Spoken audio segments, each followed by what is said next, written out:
Kabarnya Ibrahim ini kenal sama anaknya Pak Anies. Ya? Oh iya. Humoris dan humanis. Anies Baswedan di mata milenial. Iya kan? Iya, iya. Itu di mata milenial secara umum atau di mata IB? Yang paling menjadi hal yang meyakinkan Gen Z untuk memilih Anies itu apa? Penetrasi medsos dengan milenialnya Anies kan masih lemah. Ya, itu bisa dikatakan seperti itu karena memang kalau kata beliau kan terakhir itu kemarin bilang bukan hatersnya banyak, tapi pada berisik. Kelemahan Bapak Anies Baswedan dari segi Gen Z ini adalah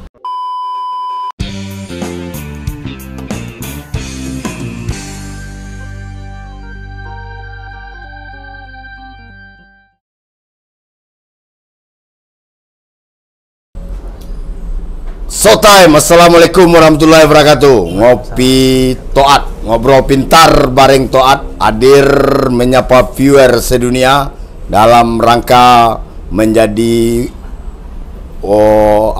pencerahan, penguatan literasi terkait isu-isu politik yang strategis saat ini. Saya bisa menghadirkan seorang anak muda, anak milenial, kalau istilah zaman sekarangnya generasi Z atau Gen Z, yang saya baru kemarin tahu Gen Z itu generasi Z gitu ya. Ya, membicarakan topik yang hangat, dan itu adalah Ibrahim Irwan Praetno, caleg DPR RI Dapil Sumbar 1 dari Partai Keadilan Sejahtera. Tapi pembicaraan kita tidak soal mengapa hebatnya Ibrahim menjadi anggota DPR RI atau ini persoalan lain. Sore Ibrahim. Sore Bang Toat. Ibrahim, kemarin ada sebuah hentakan politik ya. Ketika capres yang juga diusung dan sudah dideklarasikan oleh Partai Keadilan Sejahtera, Mas Anies Baswedan, dideklarasikan berpasangan dengan cawapresnya Haji Muhaimin Iskandar, Ketua Umum Partai Keadilan Bangsa, Kebangkitan Bangsa. Jadi PKB dengan Nasdem. Lalu PKS sorenya mengadakan press conference, menyatakan bahwa PKS dengan keputusan Dewan Suruhnya masih tetap mengusung Mas Anies Baswedan. Kalau soal cawapresnya, tunggu putusan Dewan Suruh selanjutnya. Itu yang menjadi pembicaraan kita hari kemarin dan hari ini, dan itu viral baik di Twitter, di TikTok maupun di apalagi ada yang baperan, ada yang merasa dikhianati, dan itu suatu hal yang lumrah, kata pemerhati politik di Ngopi Toat, yaitu Bung Tommy namanya. Itu lumrah dalam politik katanya kan. Nah, saya tidak mencampuri itu karena mungkin walaupun IB tahu apa konstelasi politik nasional, tapi yang jelas Anies Baswedan ini, IB sendiri melihatnya seperti apa? Apakah ini hantu atau apa?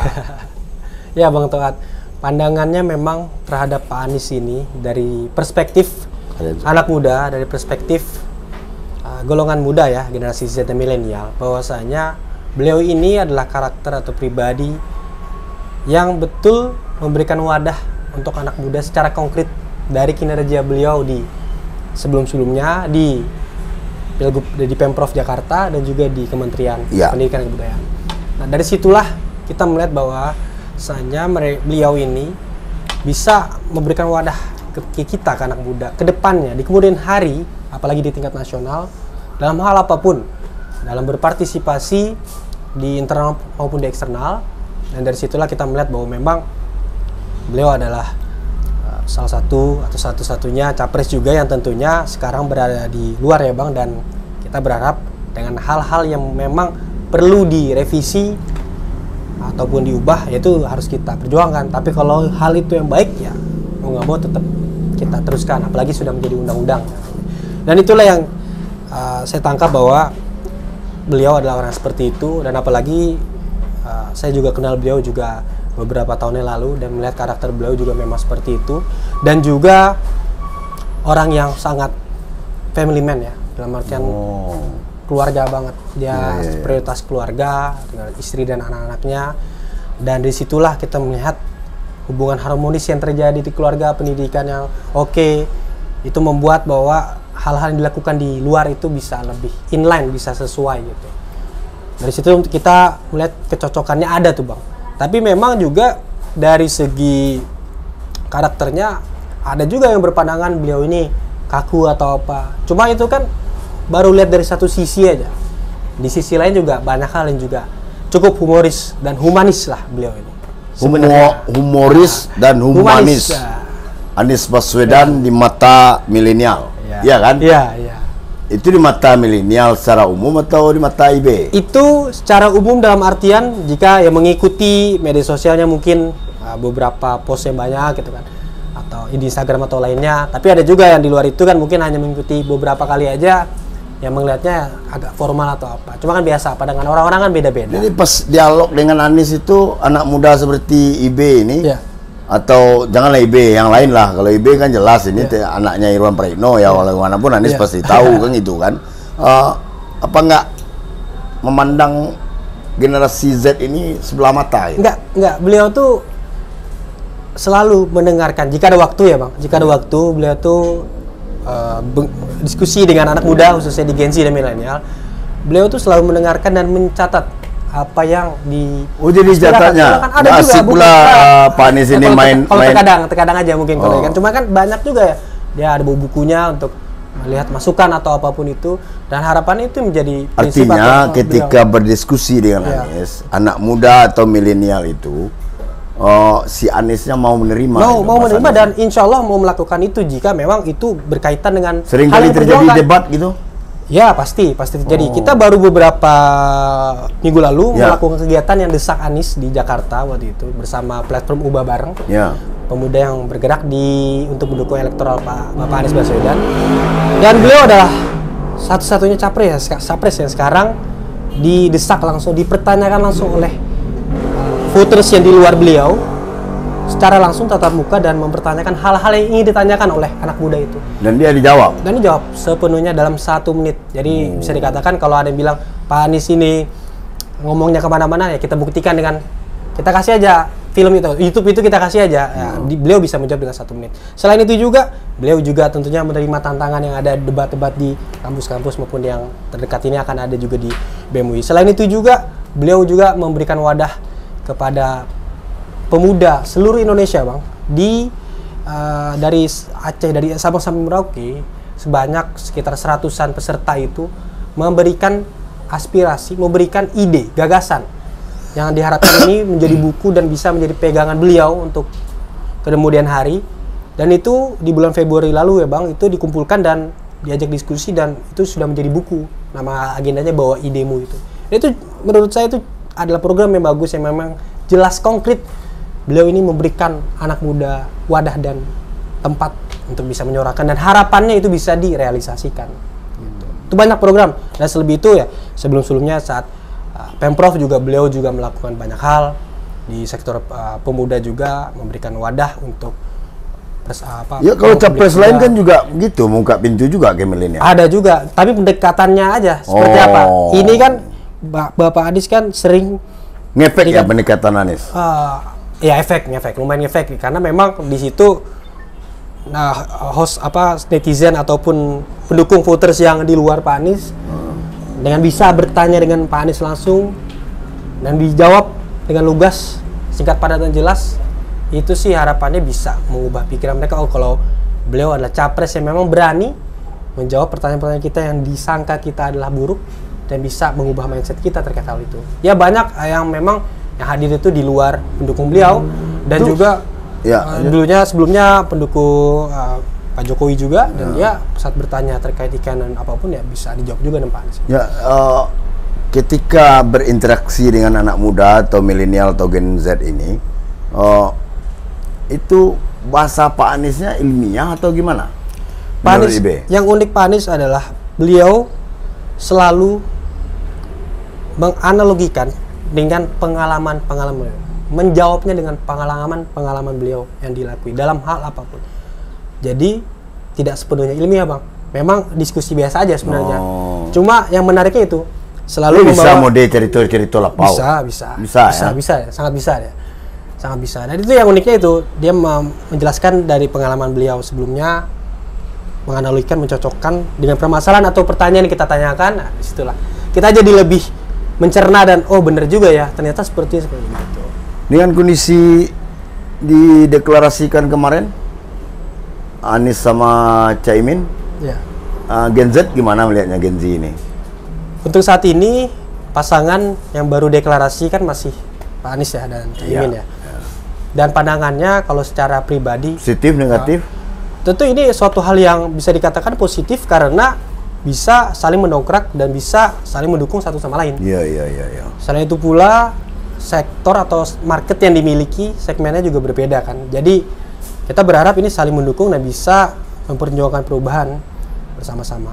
Dan ya kita apresiasi karena sudah mendekati pendaftaran dan pasangan satu-satunya baru ya mendeklarasikan capres-cawapres. Nah, dengan sering atau pernah bersatu ruangan atau satu dialog forum dengan Mas Anies,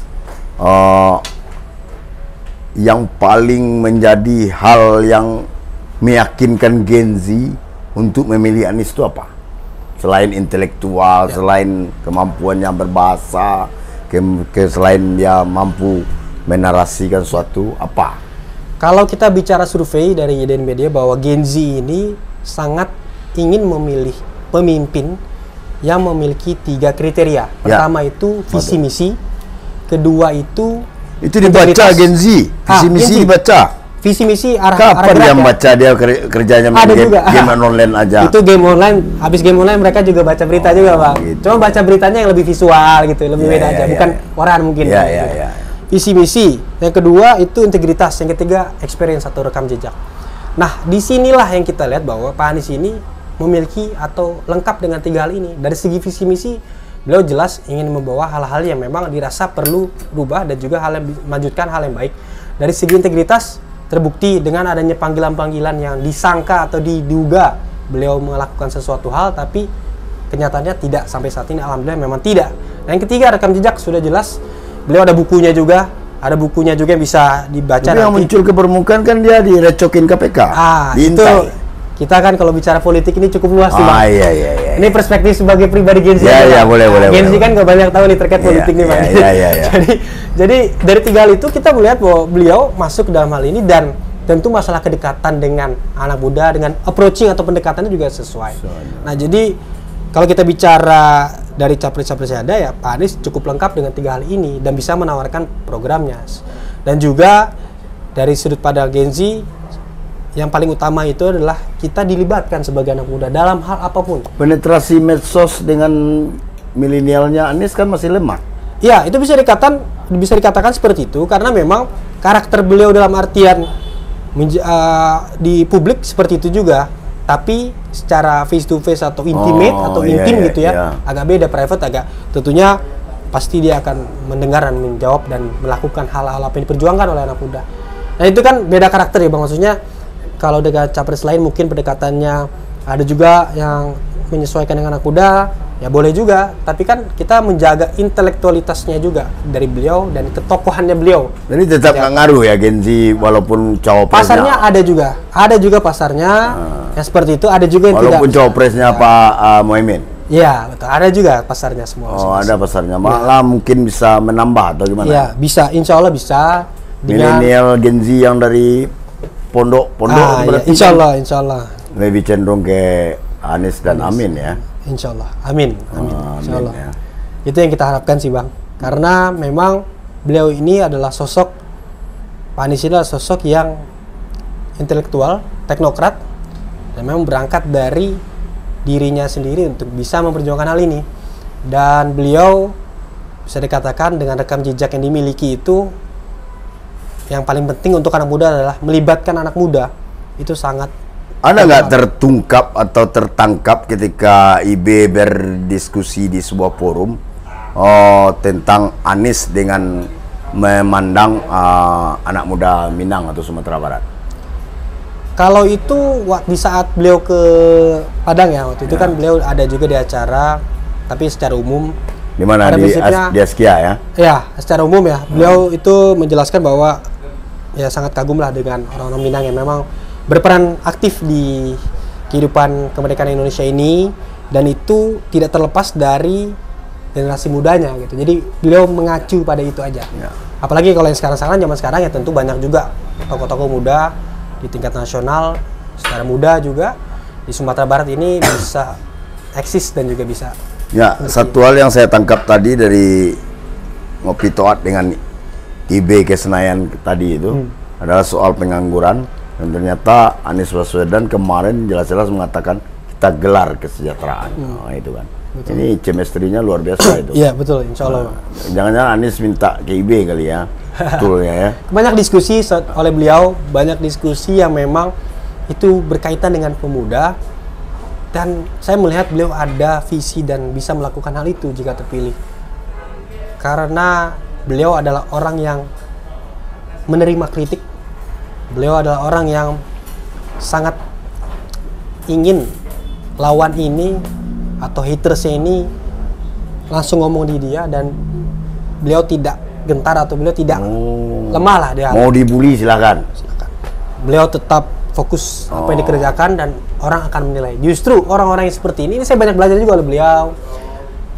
Orang yang seperti ini yang justru malah menjadi apa ya, malah makin hatersnya makin gitu ya Bang. Oh iyalah. Wah, makin rame kan, basisnya banyak. Ya gitu. Makin populer ya, di kalangan hater. Kalau kata beliau kan terakhir itu kemarin bilang bukan hatersnya banyak, tapi pada berisik gitu. Maksudnya berisik aja yang lainnya. Jadi lucunya beliau seperti itu, tapi hatersnya banyak tapi berisik. Tapi Gen Z berisik, tapi tidak ngusik ya. Tidak ngusik. Iya kan?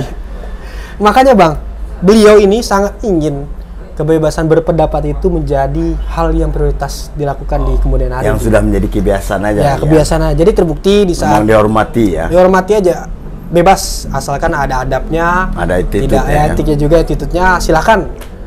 Nah, itu yang diperjuangkan juga tentunya sama kita. Kita kan pengen banget nih, walaupun anak muda minim pengalaman ini kan, cuma kan kita juga pengen menyuarakan keresahan-keresahan kita. Dan beliau mendengarkan, mencatat juga, insya Allah beliau akan melakukan hal itu ya. Itu sangat memberikan wadah untuk anak muda. Ya, satu hal yang ingin saya pedalam atau gali dari Ibrahim ini adalah kabarnya Ibrahim ini kenal sama anaknya Pak Anies. Ya? Oh iya. Berarti dia ini dua putra yang bapaknya public figure. Itu enggak gimana gitu kesannya? Ada enggak curhat-curhatan sama anaknya Pak Anies? Oh iya. Ada. Pasti ada diskusi-diskusi santai, ngobrol-ngobrol, ngopi-ngopi santai. Memang sulit ya jadi anak public figure ya? Iya, pastinya itu kan menjadi satu sisi menjadi privilege atau keuntungan untuk kita bisa berjuang. Satu sisi juga itu menjadi kelemahan kita jika dibanding-bandingkan dan kita susah menggapai itu. Cuma gini Bang, prinsipnya kita ini tetap melakukan hal yang baik aja untuk teman-teman. Dan ya coba tentunya bergaul juga dengan siapapun agar kita bisa. Ya tapi kan sebelum mikir-mikir kan mau minum ini, wah bapak saya public figure, nanti dipoto orang keluar di media sosial, ngiri juga ini kan. Itu kan. Jadi diri sendiri aja. Nah, jadi saya. Jadi diri sendiri aja. Mana mungkin jadi diri sendiri ketika bapaknya capres, bapaknya calon anggota DPR RI, atau bapaknya gubernur mana bisa. Jadi diri sendiri aja. Karena gini, saya sama beliau sama Mikael itu ada menjalankan gerakan pemuda juga kan yang udah 2 tahun berjalan di sektor pemuda yang berjuang untuk beberapa sektor di pendidikan, kewirausahaan dan politik dan juga lingkungan. Kita juga kan tingkat nasional dan artinya keliling-keliling juga tiap daerah, dan itu banyak juga di saat kita ingin turun itu masukan dan keresahan dan hal-hal yang baik itu banyak juga yang kita perlu lakukan lagi loh gitu, yang perlu kita ubah lagi loh. Dan itu kan jadi diri sendiri aja, kita keliling sama-sama teman-teman. Nah kan gini, sejak Oktober salah saya Anies itu dideklarasikan jadi calon presiden. Betul. Nah kalau dalam penetrasi lalu diambil benang merahnya, jika hari ini pilpres itu Gen Z lebih banyak elektabilitasnya kemana? Kalau dari survei kan beberapa, kalau dari survei yang banyak ya Bang Umum ini kurang lebih kalau saya baca terakhir itu memang ada ke beberapa calon lain. Pak Anies itu di urutan kedua atau ketiga. Nah dari situ itu kan survei umum. Survei usia Gen Z gimana? Dalam artian umum maksudnya orang-orang, tapi marketnya anak muda, Gen Z dan milenial itu Pak Anies masih diposisikannya kedua atau ketiga. Dan itu memang justru menjadi tantangan kita. Kita dan beberapa teman-teman juga yang mendukung ini kan, khususnya di Pemuda, ini menjadi dorongan kita untuk bisa mensosialisasikan Pak Anies ini lebih lagi ke anak muda, dan juga untuk koreksi diri dari masing-masing ya, dari Pak Anies juga untuk bagaimana cara approaching atau pendekatan ke anak mudanya. Ya, ini mungkin pertanyaan akhir ini. Kelemahan Anies Baswedan menurut lu apa? Apa? Kelemahan Anies Baswedan itu menurut lu atau Gen Z apa? Kelemahan Bapak Anies Baswedan dari segi Gen Z ini adalah bisa dikatakan dari segi approaching atau pendekatan ke anak mudanya ini butuh ditingkatkan lagi. Ruang waktunya masih sempit. Masih sempit karena memang beliau ini kan juga tidak fokus ke anak muda aja gitu, fokus ke semuanya juga. Jadi ini menjadi suatu weakness ya yang bisa dibilang bisa menjadi gambaran dan tantangan juga untuk menutupi kelemahan ini. Jadi ini bisa menjadi solusi untuk bisa mengambil atau menggarap segmen anak muda dengan pendekatan yang sesuai. Meskipun sekarang beliau pun juga melakukan hal ini, pendekatan anak muda dengan dirinya aja. Cuman memang mungkin anak-anak muda ini ya, kita ini kan Gen Z khususnya ini. Ya kadang-kadang Gen Z itu kan minder duluan. Ketika melihat seorang profesor, ini udah. Apalagi kalau di media sosial dia melihat mungkin ada calon lain yang sangat cocok sama dia, relate gimana di TikTok atau apa. Diajar gitu kan. Ini kan makanya segmennya beda-beda gitu. Jadi kita berharap dari kelemahan ini bisa ditingkatkan lagi dan bisa menjadi tantangan Pak Anies dan timnya khususnya sih.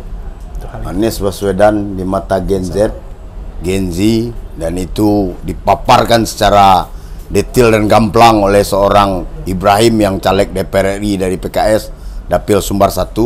Ini mungkin sebuah pengayaan bagi kalangan kaum milenial dan kaum Gen Z ini untuk menentukan sikap terhadap agenda politik pemilihan presiden di 14 Februari 2004. Ya kan? Betul. Satu lagi saya minta Ibrahim untuk memberikan testimoni terhadap topik ini terkait Pak Anies Baswedan.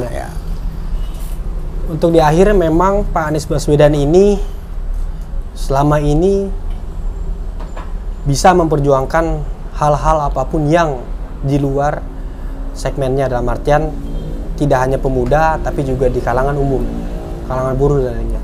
Kalau kita melihat dari rekam jejak beliau memang fokus dan juga ingin melibatkan semua segmen dan berharap itu menjadi keadilan sosial bagi seluruh rakyat Indonesia.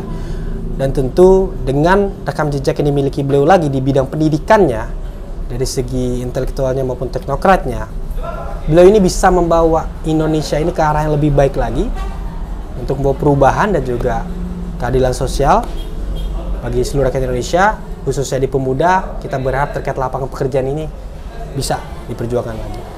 Dan untuk teman-teman di luar sana, Pak Anies ini sebenarnya orang yang asik, pastinya orang yang sangat menegangkan, orang yang berani untuk menerima tantangan-tantangan yang ada, orang yang berani untuk mendengarkan kritik secara langsung ke beliau dan menjawab pertanyaan atau kritikan itu dengan aksi yang dilakukan beliau. Jadi kalau di kita nih, di anak muda ini bisa dibilang dia nggak gentar lah, dia siap, dia berani, dia siap dan berani untuk menghadapi semua yang ada di depannya. Itu Bang. Mantap Ibrahim. Mas Anies, kalau nanti menonton ini, inilah Ibrahim, calon legislatif dari PKS untuk DPR RI Dapil Sumbar 2. Dia secara fakta dan nyata, gamblang dan mudah dicerna mendeskripsikan sosok capres Mas Anies Baswedan.